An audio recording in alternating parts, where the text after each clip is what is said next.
Most builders aren't struggling because they're bad at building. They're struggling because they never learned how to build a building business. Construction and business are two different skill sets. You can build an incredible home, but still run a weak business. Most builders who learn the craft and they're excellent, but they never learned marketing, sales, hiring, technology, taxes. They didn't learn any of that. Let's talk about the real killer of a construction business. It's not material costs, it's not competition, and it's definitely not the slow months, right? See, what's happening is 1 month you're slammed, and then another month you don't know how to get the phone ringing.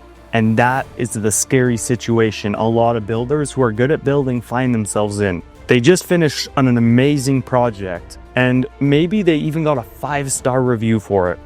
But then once that job is finished, they don't have a pipeline, or they don't have their phone full of contacts of people who want to get their house built next. See, and that roller coaster is not sustainable. It lowers your confidence, it lowers your profits, and maybe it just overall lowers your self-esteem. The real reason is simple. Most builders, they just rely on referrals, repeat business, and jobs coming from an old project. And see, that always works until it doesn't work, and then you're screwed, right? Because people, when they're building a house or they're renovating their house, they only know so many people, and that's a source that when it dries up, I mean, it's dry, right? So then you need another method or another place to get the inquiries. So, and it won't be repeats and referrals if nobody's calling. You cannot just sit there waiting for it to phone. Otherwise, I mean, you're probably your business not going to work out. See, and builders think that random marketing is going to bring them consistent income. You can't just run ads for a month and spend $1,000 and think it's going to revolutionize your company.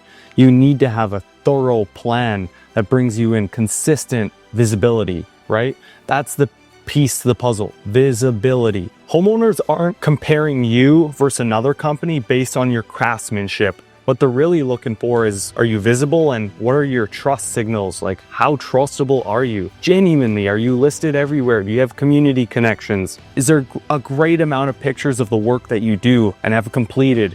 Very important. Do you have a lot of reviews? Do you have 5-star reviews on Google, Yelp, Better Business Bureau, Facebook? You need to leave reviews on someone's Facebook page. Make sure you have reviews across the whole board.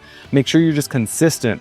So if you've been consistent for years, then you'll be incredibly trustworthy. See, they Google you, and then they go to your website, they judge you based on what your website looks like, and then they're gonna look into the photos, and they're gonna judge you based off what the photos look like. So you need to make sure that you handle all those objections and show them everything that they need. See, you could be the best builder in your area, but if you have zero visibility and really you're not getting much attention, you could get somebody else who has less credibility than you do with more attention getting all the jobs. And that's really happening right now. A lot of builders were stuck in their ways of repeats and referrals that worked for them for the last 15 years. It's incredibly how many of those people, their pipeline's dry and they're like, the market's dead, when in reality it's not dead, just people don't know you. See, in a way, even homeowners like browse for home builders like they're online shoppers. They browse different companies, they review different websites, they look at many different reviews, they look at the before and after photos to see what your work looks like, and then they'll end up picking whoever they feel like can manage their project the best. And typically they choose the company who has the most visibility. And look, most home builders don't lose the bid due to price. They lose because the homeowner had more trust in another builder. See, at the end of the day, confidence comes from clarity. So we'll end this off with the 4 things every builder needs to know. Number 1, you need a website that builds trust instantly. Number 2 is you need a predictable lead source. You can't be hoping and praying. You need a consistent source. Number 3, you need a consistent way to follow up the leads, whether that's phone calls, emails, or texts. And a lot of that can be automated now. And number 4, you need social proof. Get reviews everywhere online. Get people, your customers and your previous clients leaving reviews everywhere, and then consistently get those reviews as time goes forward. See, if you have all 4 of these, you grow. If you're missing one of them, you're gonna stall and it's probably not gonna work. Thank you for watching this video. Implement those 4 things. And once you have them implemented, if you need any help beyond that, then contact us, go to our website, homebuildermarketers.com. See you in the next one.